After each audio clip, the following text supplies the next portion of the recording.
The death toll in Dominica following Hurricane Maria stands at 7 and is expected to rise. And in sport, West Indies off-spinner Craig Brathwaite cleared to bowl in international cricket. I'm Ricardo Roberts, and this is Caribbean in 10 for Wednesday, September 20th. I'll be back with the details after the break.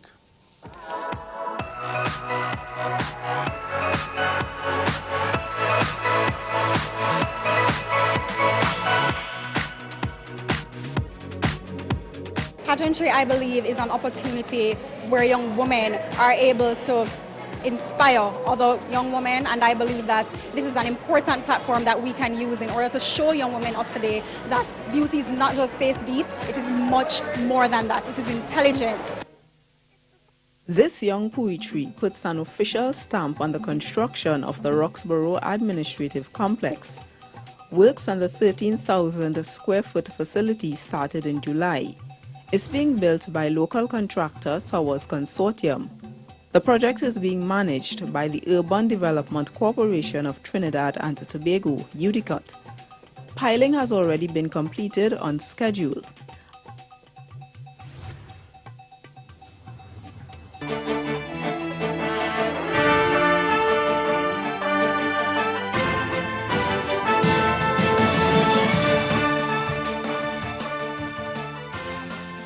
At least 7 people are dead following powerful Hurricane Maria's direct hit on Dominica on Monday.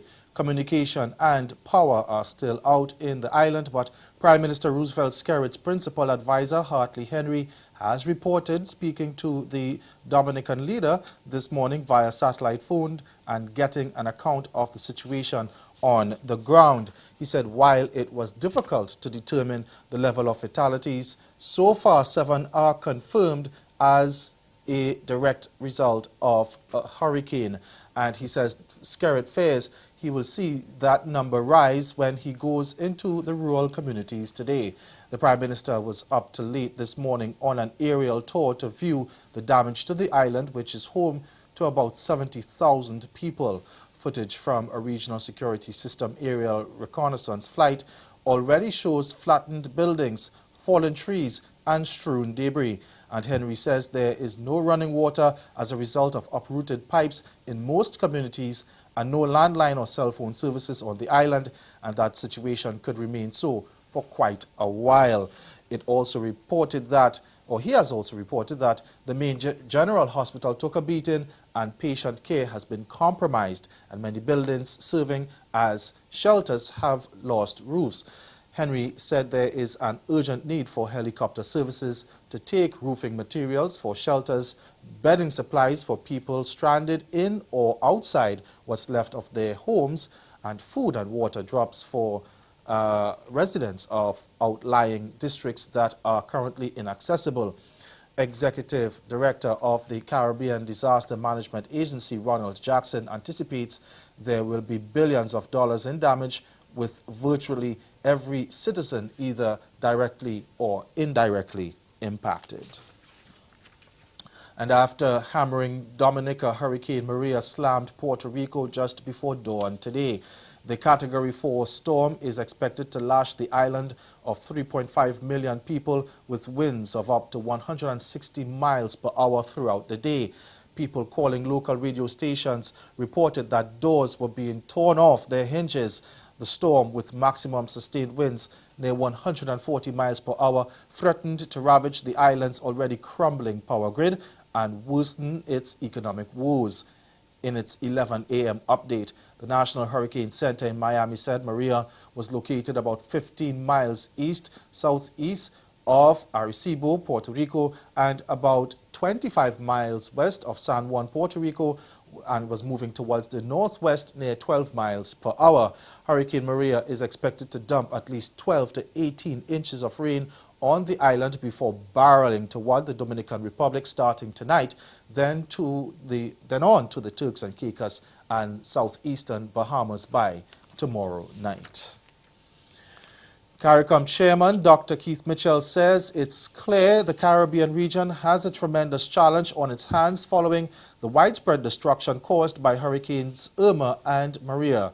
He says the devastation caused by the hurricanes so far this season makes it difficult to decide which countries need attention most. The Grenadian Prime Minister says no territory should let its guard down since the hurricane season is far from over. And he says it will take a United Caribbean effort to deal with the reconstruction of Dominica and all the other countries affected by storms this season. Dominica Prime Minister Roosevelt Skerrit is pressing the point home that the use of per capita income to measure a country's ability to source grant funding cannot work for the region. He made those comments shortly after arriving in Antigua to lend his support to Prime Minister Gaston Brown following the devastation of Barbuda by Hurricane Irma 2 weeks ago. The World Bank and other lending groups have deemed Caribbean nations upper middle income countries, making them ineligible for grant funding. Prime Minister Skerrit says the region has to continue pressing for a reversal of the graduation and for a new measure for the region. If you look at every one of our country's debt, the majority of our national debt has come from borrowing to respond to disasters. This government has not been reckless, in large measure. There may be one or two things in between. But generally speaking, governments have been very responsible in the way that we have treated our debt. But most of our debt has to do with responding to disasters of one or another. And we're saying that spend some time to look at the conditions confronting our countries. Look at how we live and look at the challenges that we faced. Challenges which are not of our doing. And let those things be part of your consideration in determining our ability to access funding. St. Lucia's Prime Minister Alan Chasney, who was in Antigua following the passage of Irma, agrees that the use of per capita income to determine the region's ability to access funding is too narrow. If in fact the world has accepted that the SDG goals is 17 issues, how can you be so narrow and so shallow to think that classifying us as a middle-income country when we're small and vulnerable should only be measured by one thing? Okay, so there are too many different things that have to be taken into account.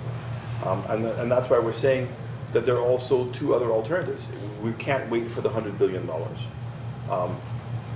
Why can't it be that for infrastructural development, for adaptation, that those loans could be classified as if we are a lesser developed country? Stay with us. Your Midday Sport is next. Once they're caught up in the criminal justice system and they're incarcerated, what are you able to do in terms of rehabilitation and reintegration into society? But let me tell you this. When I assumed the responsibility specific to the correctional services, one of the things I did was to coin a phrase which in my view summed up what I was here to do. Part-time West Indies off-spinner Craig Brathwaite has been cleared to bowl in international cricket after having his action approved by the International Cricket Council, the ICC.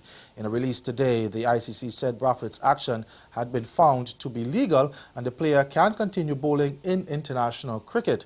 The assessment of Brathwaite's action at the Loughborough Testing Centre in England last month confirmed that the elbow extension for all of his deliveries were within the approved 15-degree level of tolerance. Brathwaite was reported to the ICC following the day-night first test in Edgbaston a month ago. That's Caribbean in 10. Join us again at 6:30 for Caribbean Newsline. Good afternoon.